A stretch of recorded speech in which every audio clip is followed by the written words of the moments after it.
know. I just need to get to the bathroom. I'll see you in a few.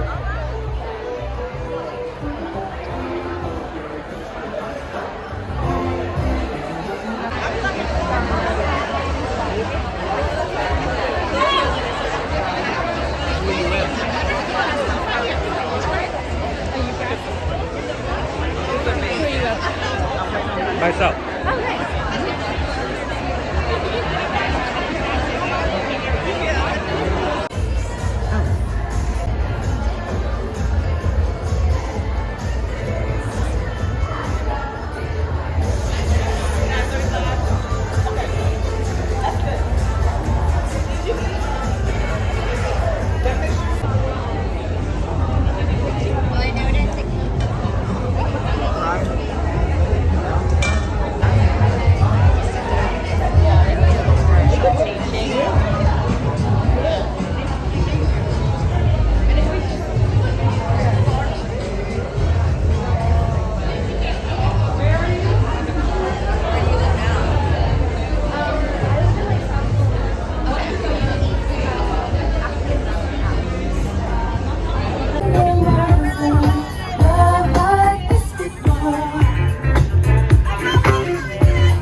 Toast it up. Yeah, I think we're good. Good morning. Hi, how are you? Good, how are you?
You're not going to see any suits here today because we don't do it like that at the Vegan Women's Summit. My name is Jenny Stojkovic, and I am so honored and excited the results of that today. But at the same time, we have African Americans who were pioneers and leaders and innovators in the plant-based movement, right? From Africa, right, on through our kidnapping and our sojourn here after enslavement.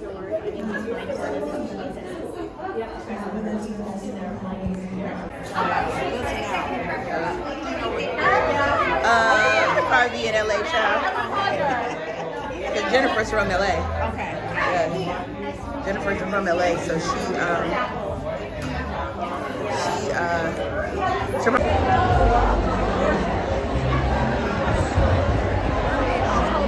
Let's turn up the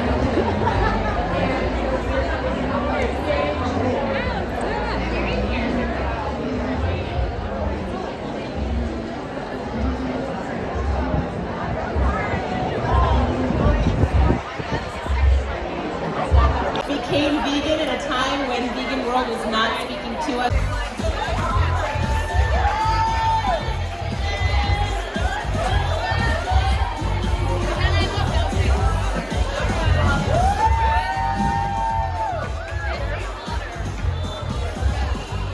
How's everyone doing today?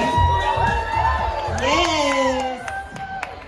Y'all can to be anywhere, but y'all choose to be here. I'm so excited, I'm so excited. Hello, hello, hello to all of these beautiful faces out here. I'm Angela Yvonne, and I'm going to be the moderator of this panel. And this panel is how to build an inclusive plant-based brand.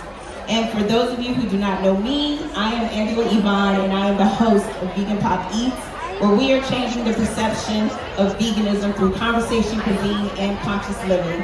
Okay? Yes. Because it's dope over here on the green side if nobody already know about it. Yes, indeed. How many of us enjoy being a vegan? Yes. How many has their lives been changed because they decided to come over here to the green side? Yes, indeed. Well, I'm so happy that you chose to be here, and we have a dope conversation. I'm going to let both of these ladies show up and show who they are, because I don't like to introduce people because no one can introduce yourselves better than yourself. All right? So, all right, ladies, we're about to sit down. Y'all didn't have to stand with me. I was just, you know. All right. Okay, so we're going to start with you, Lanise. Go ahead and introduce yourself. Hi, everyone. My name is Lanise, and I am the co-owner of a restaurant in Harlem called Veganhood, as well as a youth program, nonprofit called Young Excellence Society. Yes. Hey everybody, what a beautiful room. My name is Shabnam Islam. I'm the spokesperson for VKind. For those of you who do not know VKind, shame on you. It is an app that is intended to grow the veg economy, so anytime you pull it up, it expands and shows you exactly in your location what is vegan, where you should go, where you should visit, what you should eat, and what you should purchase. Download it now. I'm also a professor of kinesiology at Cal State University. So a lot of you may know me as the trainer for Chef Babette Davis, my dear friend. So I'm here to talk about a lot of things about health and fitness and talk about those disparities. Well, I have been fortunate enough to have both of these two ladies on my show, but we're here for you to get to know these brands because they are phenomenal. So the first question that I have for you ladies is, the plant-based vegan space is full of possibilities. When you were building your brand, what was your catalyst to get started?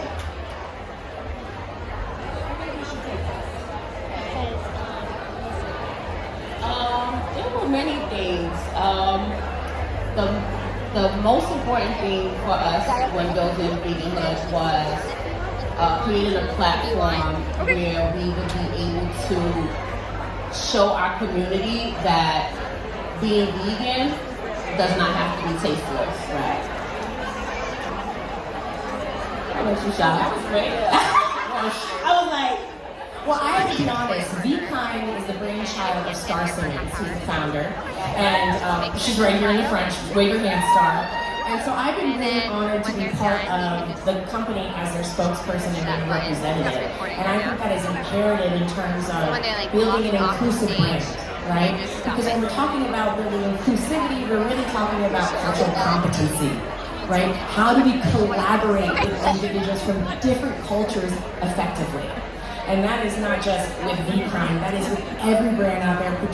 Traditionally, when we think about healthcare settings, this is where I thrive, right? Because I want to talk about how can we impact people from different cultures, different experiences, different colors, different races in the healthcare setting.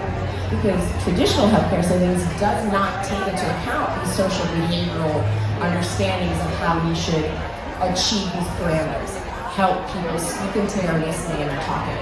So I feel like this space is really allowing us to build these relationships and collaborations. And that is how you succeed. so Shabnam, I wanted to talk to you about the health aspect. A lot of people think that you can't thrive as a vegan in our space, and you are showing proof through your clients. Chef Babette, 72 years old, can outrun anybody in this room. How do you change the misconception with the brand, and also how do you, I guess, quiet the naysayers? To quiet the naysayers, you gotta show them you got something to offer. And we are here to show that these social determinants of health, like education, accessibility to healthy food, are the things that impact the way we live. My dear friend, Chef Bet, who's 72 years old, is the living proof that the way that you eat, the way that you think, the way that you sleep can change your life, right? And the biggest part about that in terms of inclusivity is showing people we're retaining and attracting people from different levels. Ageism doesn't matter. Your color doesn't matter. What you bring to the table matters, right? Did you know that 98% of healthcare leaders in this industry is still predominantly white? That is incredibly problematic when we are thinking about creating systems for change, particularly for people of color and low socioeconomic communities. When we think about it, one of the biggest precursors is that we have to allow them to know that this is accessible, so you have to be the leader. You have to be the one of color that says, I can do this, I can eat this way. You have to have clients and friends and collaborations and partnerships with people of different ages, different backgrounds, different experiences, because no one gets there alone. Don't ever say you got to the top on your own, because I definitely got here with a team of people, and I'm excited to share that stage with a team of people.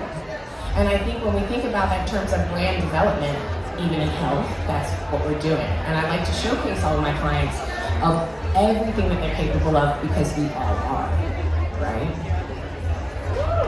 Yes, go ahead and clap for that. Okay, Lanise. You have created Veganhood along with your sister in the city, or the borough of Harlem. Hey, I see you.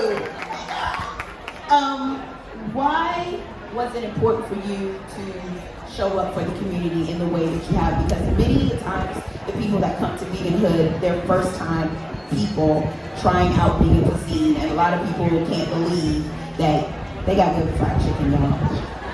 They got good fried chicken. Y'all need to make it to Harlem.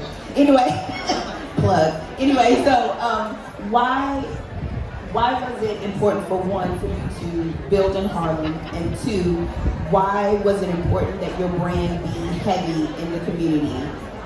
Okay, so it was important for us to build Veganhood in Harlem because that is where we reside. Harlem is like the Mecca, okay? And what better place to start Veganhood than where we live and where we thrive? We wanted to put Veganhood on the map because we knew how important it was to represent for our people and to show our people that you can enjoy really good food and not compromise taste and flavor. There's a big misconception that, oh, vegan food is just plants. Oh, it's just you drinking water. You know, we have tons of friends. Like, none of our friends are really vegan. You know, so giving them the opportunity to come to our restaurant and taste our food and see that, oh my God, this is really good. I can replace a meal with this vegan food and not feel like I'm missing anything. You know, and Why was it important for you to show up for the community? yeah, so also it's important to show up for our community because our community is so plagued with diabetes, high blood pressure, and things of that nature, and we know that comes from the things that you put into your body. My sister, for example, she became vegan when she started to have stomach issues. Like, it was hard for her to digest, certain things. And once she went alkaline vegan, her health completely changed. And, that for me was like, wow, we see so many people that have the same issues, and look what it is. This food that we're eating that is causing us to have these issues. Let's make this something that everyone can enjoy in our community and see what it will do for you. That's amazing. So the topic we're talking about is how to build an inclusive brand. And some people are here who are trying to build brands. Some people are already in the thick of building brands. What was the easiest and hardest thing that you learned with starting your brand? hardest thing with starting our brand was having people that believed in us. That was one of the biggest things. Like, you have to really have tough skin because you're gonna get a lot of no's. You're gonna get, like, when you're not familiar with something, you're gonna turn it away, you know? And we tried so hard to get our brand out there, let people know, hey, like, looking for a location was crazy. We had a realtor and a building owner tell us, oh, that would never work. You guys will never be able to succeed here with this. And, you know, that was kind of like really hurtful to hear someone say, but, you know, we had to pick ourselves up and keep on moving, you know, and that was really the hardest part there. And the easiest part was the fact that we knew we had amazing food.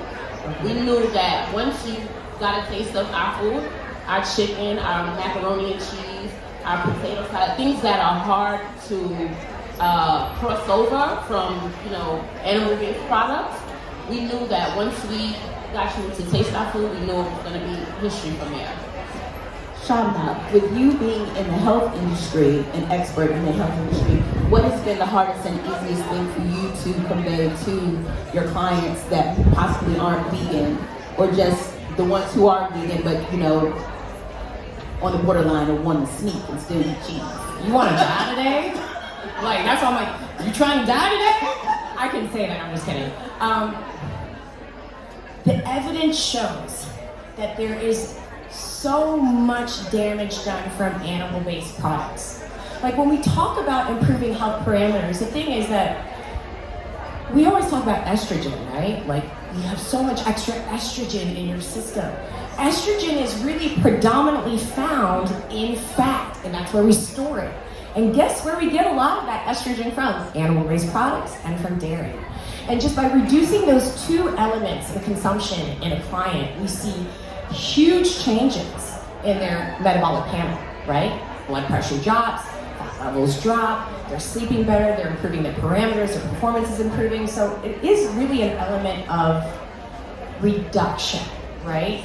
And that's what, this is the difference, is we can, it works both ways. We can either say eliminate, reduce from your diet, or add. And what I'm finding is that adding to your diet versus saying, take this out, has been significantly more impactful in changing people's behavior change and their lives for the long term.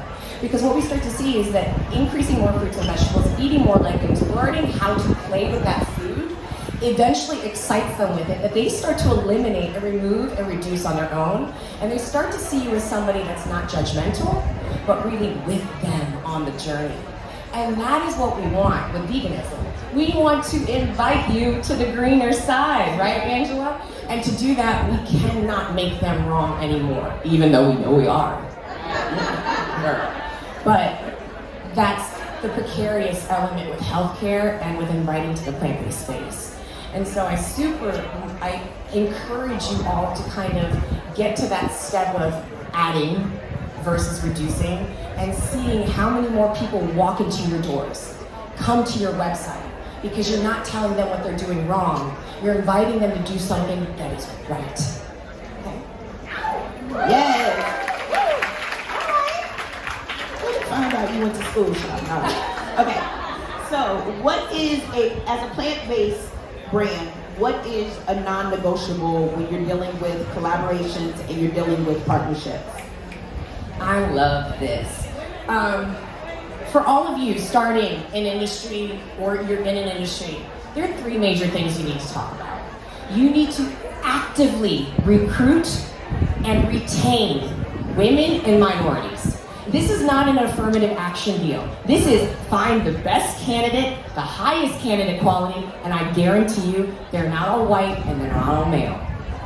And when you do that, the retention is important. And to do that, you must have diversity, equity, inclusion, and cultural competency training. It doesn't matter if you have 5 people in your organization or 5,000. You need to have it at the forefront at the development of your program, whatever it is. Because when you're hiring someone new, part of their training should include your cultural competency, your diversity, and your racial disparity. Because if they're not on board from the get-go, it's gonna be a hard management of a relationship, right? You need to set the tone from the beginning.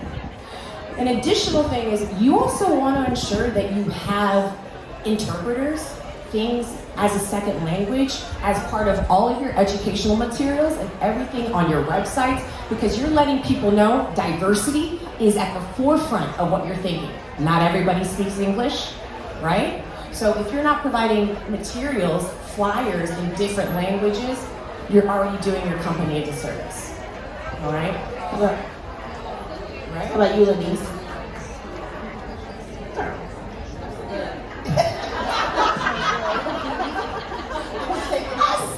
I was taking notes. What is a non-negotiable as a plant-based brand that has to be in place when doing collaborations and partnerships? A non-negotiable. Oh my God. What's a non-negotiable? Girl. Hold on, let's think. Non-negotiable I'm means... I'm getting brain freeze right now. No. Okay. So a non-negotiable when partnering or collaborating with any brand is just using us for the click or the get to the money part. We want you to partner with us, check on us, invest in us, because we are who you make. Sorry guys. We are who makes you who you are. Exactly. So, like, for example, Veganhood was created during the pandemic. Yes, it was. To keep our doors of our nonprofit open. Yes. So we work with children all day, every day. And during the pandemic, we were facing closure. So we needed a way to keep our doors open. That's how Veganhood came about, right? So we want to make sure any brand we work with keeps in mind that, hey, there's a bigger cause behind here, and it's these children, keeping them healthy, their families healthy. So if we're going to collaborate, we want you to truly invest. Like, we challenge any company to stick to investing in our community and investing in our people. So it's like non-negotiable that we just do this one thing, and that's it. Come on, girl. So, as you know, like in the news, diversity is high. Everywhere you turn, there's someone talking about diversity and inclusivity. Your brand, of course, we are always, putting our culture in the forefront. But how are you welcoming other cultures that might not understand your culture to be part of your brand? Well, I'm gonna say this quickly. We have always been a welcoming culture, so that's not something that's hard for us. Everyone is welcome. I mean, if you've been to our restaurant, you will see we have people from all walks of life come into our restaurant. We have people from all walks of life that work with us, and we are always warm and welcoming, So, like, there's no just us putting ourselves on the forefront, even though that is something that we need to do because we're always on the back burner with things. And yeah, that's it. That's really it. That's it. So cute. Yes, Shabnam. What are we doing? Okay. I was saying, how do you make other cultures feel comfortable? Because the reason why I'm asking you that question is because I have been in certain areas and situations where it might not be predominantly Black or it might not be predominantly South Asian. And I find that other cultures, Caucasians, Asians, they're sort of like wary they want to be at the cookout, but they didn't know what they were going to eat. Yeah. So how are you making it welcome to the other cultures? That's a great question.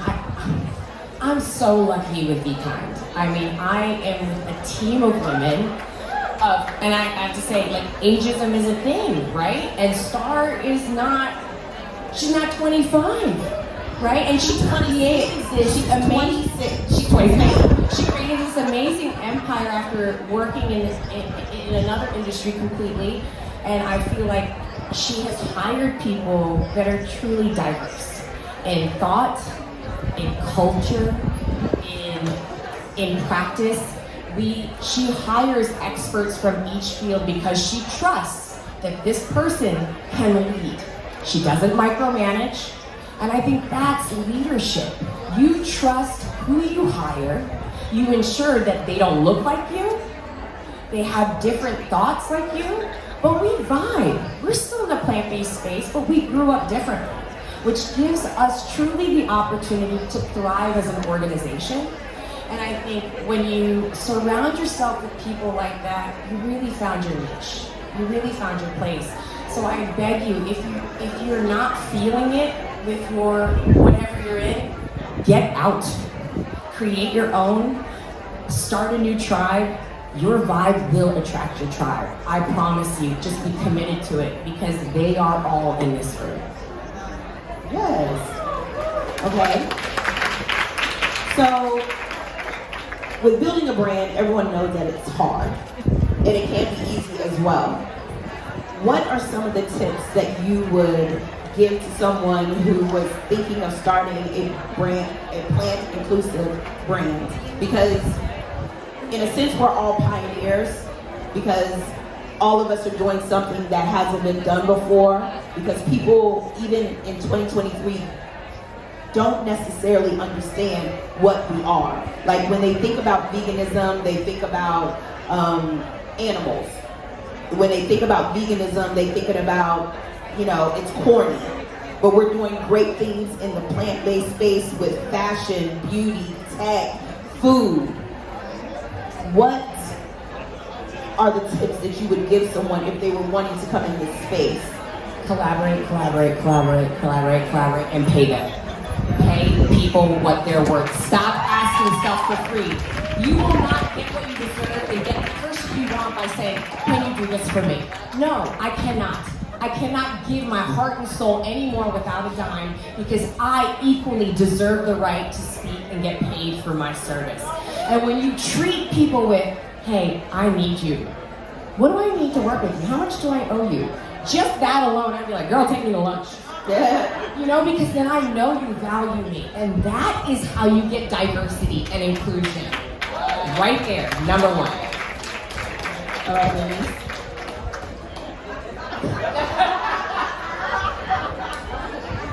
I know. So what I was going to say is, what would be some of the tips that you would give someone who was wanting to start a plant-based brand? Because like I said, we are pioneers in this space because a lot of people think that all we do is food. So what would be some of the tips if someone wanted to be in the niche of vegan, plant-based? Okay, so definitely collaborate. That's like definitely number one. Okay, so collaborate, mentorship, do your research, because that was one of the major things that we did when we started Veganhood. We already knew what we wanted to sell and what we wanted to do, but the research behind that, finding out who was in our area, who are some of the influencers that we could reach out to and work with, collaborate with, and just stick to your plan. Like, don't be discouraged. No matter how many no's you get, you will get that yes, and when you get that yes, God is just going to do what needs to be done for you. Okay. So if you could go back to the first day of you starting your brand, what is the one thing that you wish that you would have done differently? Started sooner. Because of VKind, I've had the ability to start vegan corn hub with my dear friend Chef Babette. Health and fitness has been my forte. I'm a professor of kinesiology for over a decade. And I just waited. I thought, oh my God, I'm not pretty enough on Instagram, I'm not a fitness model, what am I gonna say? Everybody's already saying it. No, they're not you. And your people will come. Start now. Right, Lanise?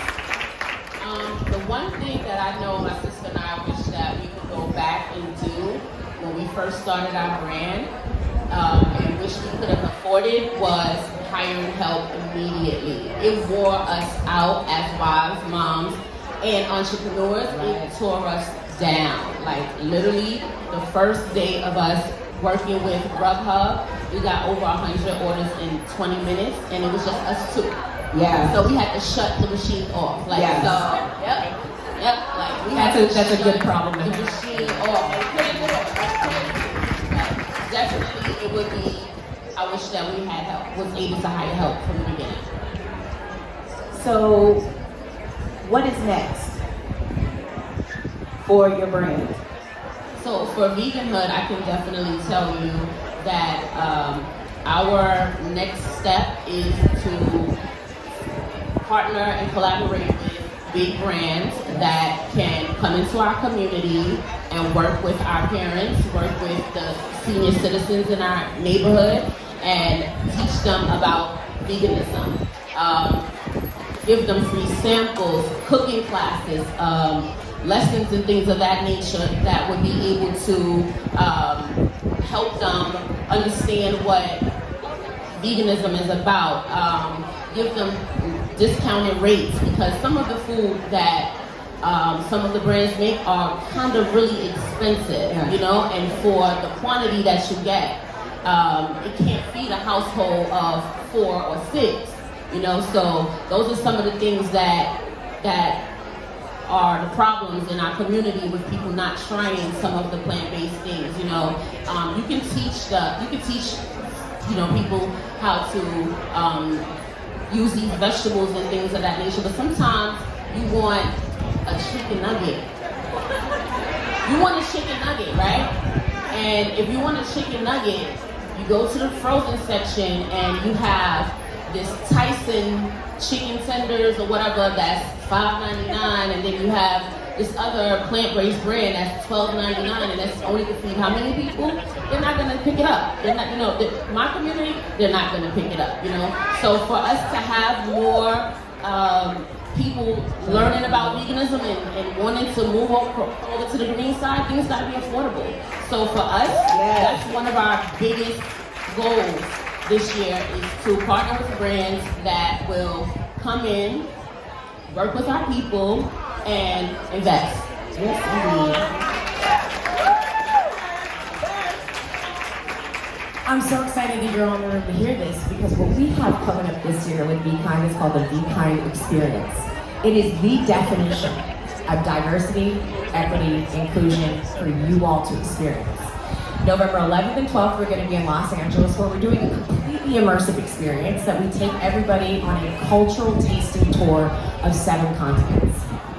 We want you to walk into Africa, see the rainforest, hear the sounds of the birds, taste the cultural foods of plant-based brands that are building cuisines based upon these cultures, these foods. We deserve the right to taste these things and share them with all of you, and to incorporate plant-based brands like Veganhood, you can eat it, girl, into the element, because with collaboration, we're showing people what's possible, but we also want to invite those non-vegans, those that are vegetarians, to show them that it is nicer on the greener side, as Angela says. It's dope on the green It side. is dope on the greener side.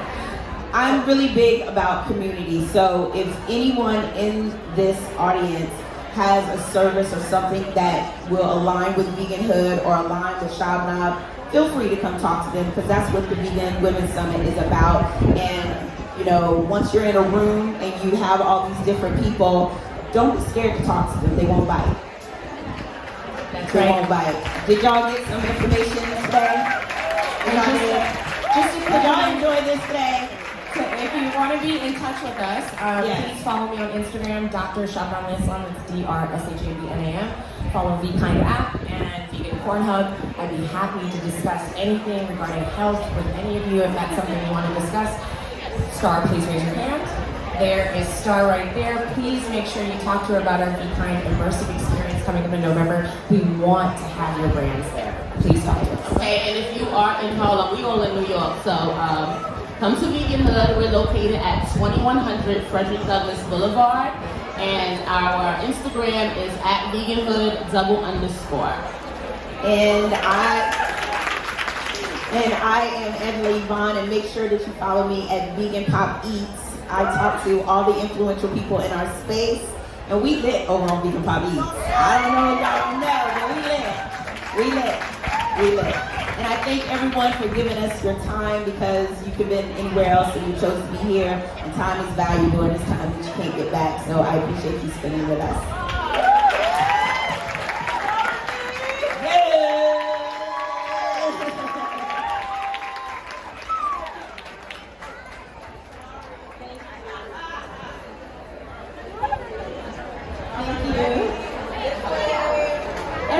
The results of that today, but at the same time, we have African Americans who were pioneers and leaders and innovators in the plant-based movement, right? From Africa, right, on through our kidnapping and our sojourn here after enslavement.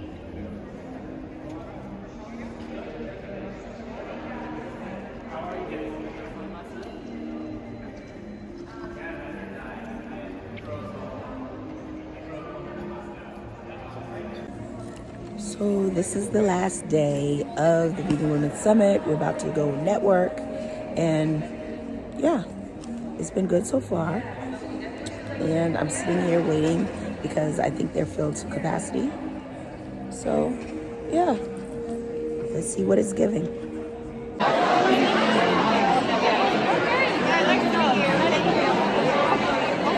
No worries. I got one of each. Oh, good. Thank you. But our incredible host, Better.com, has opened their space to us for a Saturday, and we do have to wrap up in the next 5 or so. So make sure you get everybody's connections. This is when y'all scan in those little QR codes, exchange the